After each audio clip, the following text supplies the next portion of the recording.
আজকে আমরা একটা চালুনি নিয়ে কথা বলবো। এই বোর্ডে একটা ছক আছে, দেখো বোর্ডে একটা ছক দেখতে পাচ্ছ। 1 থেকে 1 2 3 4 5 6 করে 100 পর্যন্ত সংখ্যা লেখা আছে ছকের মধ্যে।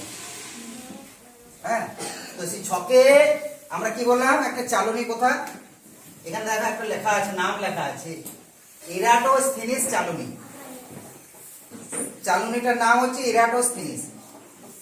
তো এই প্রসঙ্গে বলি, এই এরাটোস্থেনিস হচ্ছেন একজন বিজ্ঞানী, গ্রিক দেশের একজন বিজ্ঞানী, গণিত বিশারদ, গণিতের বিশেষজ্ঞ। তিনি এই প্রথম এই চালুনিটা আবিষ্কার করেছিলেন।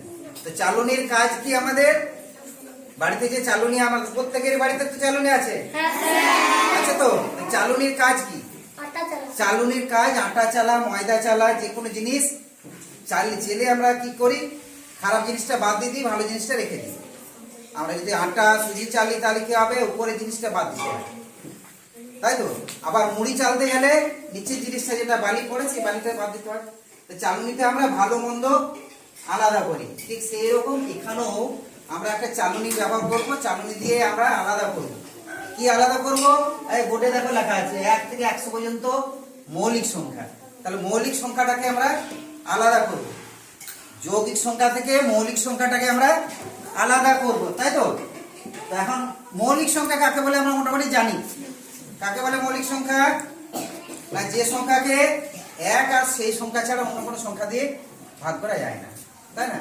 যে সংখ্যাকে 1 আর সেই সংখ্যাটা ছাড়া অন্য কোনো সংখ্যা দিয়ে ভাগ করা যায় না, সেটা হচ্ছে মৌলিক সংখ্যা। এটা প্রথম জানতে হবে।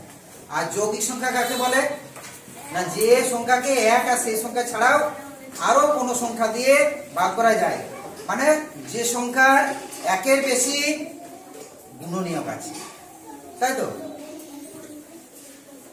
1 বেশি গুণনীয়ক আছে যাদের, তারাই হচ্ছে যৌগিক সংখ্যা। তো প্রথমে আমি এখানে শুরু করব 1। এই যে 1 সংখ্যাটা, এটা মৌলিক না যৌগিক? কে বলতে পারবে? কিছুই না, মৌলিকও নয় যৌগিকও নয়। কারণ 1 কে কোন সংখ্যা দিয়ে 1-এর আর তো কোনো গুণনীয়ক নেই। তো তাহলে প্রথমে আমরা চালুনিতে বাদ দিয়ে দিচ্ছি, 1টাকে বাদ দিলাম। 2 একটা সংখ্যা, 2টা মৌলিক না যৌগিক?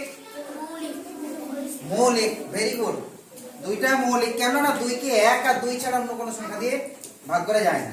তাহলে এটা হচ্ছে আমার প্রথম মৌলিক। এটা হচ্ছে প্রথম মৌলিক, বহুল করলাম, ঠিক আছে। তাহলে যদি বলা হয় প্রথম মানে সব থেকে ছোট মৌলিক সংখ্যা কি? না, 2, ঠিক আছে। এবারে 2 এর আমি গুণিতক গুলো বের করলাম। 2 এর গুণিতক যদি আমি বের করি তাহলে কি হবে, যে সংখ্যাগুলো আমরা পাবো সেগুলো হয়ে যাবে যৌগিক সংখ্যা। কেন না, সেটাকে 2 দিয়ে ভাগ করা যাবে, 1 আর সেই সংখ্যা ছাড়াও 2 দিয়ে ভাগ করা যাবে। তাহলে 2 এর গুণিতক যেগুলো আছে, মানে 2 এর নামটা বলে যাবো। 2 1 কে 2, 2 দুগুণে 4, তার মানে এটা মৌলিক নয়, তাই তো।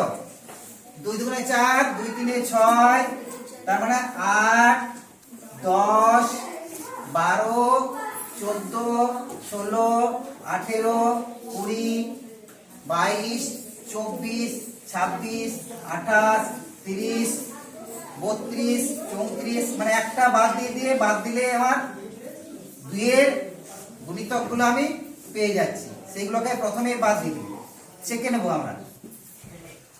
52 54 56 58 60 62 64 66 68 70 72 74 76 78 80 82 84 86 88 90 92 94 96 98 100। তাহলে এগুলো প্রথমে যৌগিক সংখ্যা দলে ফেলে দিলাম, বাদ দিয়ে দিলাম। এরপরে এর পরের সংখ্যা হচ্ছে 3। 3টা মৌলিক না যৌগিক? মৌলিক সংখ্যা, কারণ 1 আর 3 ছাড়া কোনো সংখ্যা দিয়ে ভাগ করা যায় না। তাহলে এটা আমার মৌলিক। ঠিক আগের মতো 3 এর যেগুলো গুণিতক আছে সেগুলো যৌগিক হবে, কারণ 3 দিয়ে ভাগ করা যাবে। তাহলে 3 এর মৌলিক কোনগুলো, এইগুলো গুণিতক কোনগুলো হচ্ছে 3 3 দুগুণে 6, 6 3 3 9, 9টা বাদ গেল। 9 এর পরে চলে আসছে 10 11 12, বাদ আছে 13 14 15 16 17 18, 3টা ছাড়া 19 20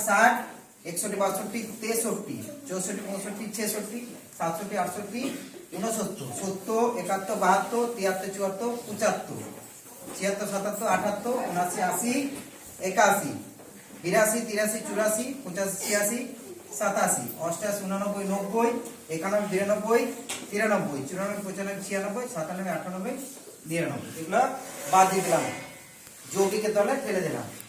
পরের সংখ্যা হচ্ছে 5, মৌলিক না যৌগিক?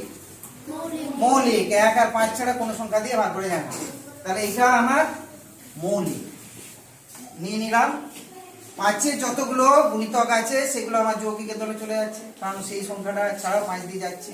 তাহলে 5, 5 গুণে 10, 5 3 15, 5 4 20, 5 5 25, 5 6 30, 5 7 35, 5 8 40, 45, 50, 55, 60, 65, 70, 75, 80, 85, 90, 95 আর 100 চলে গেল। পরের সংখ্যা হচ্ছে 7, মৌলিক না যৌগিক? মৌলিক। 1 আর 7 ছাড়া কোন সংখ্যা দিয়ে ভাগ করে যায় না, তাহলে এটা মৌলিকের দলে চলে গেল।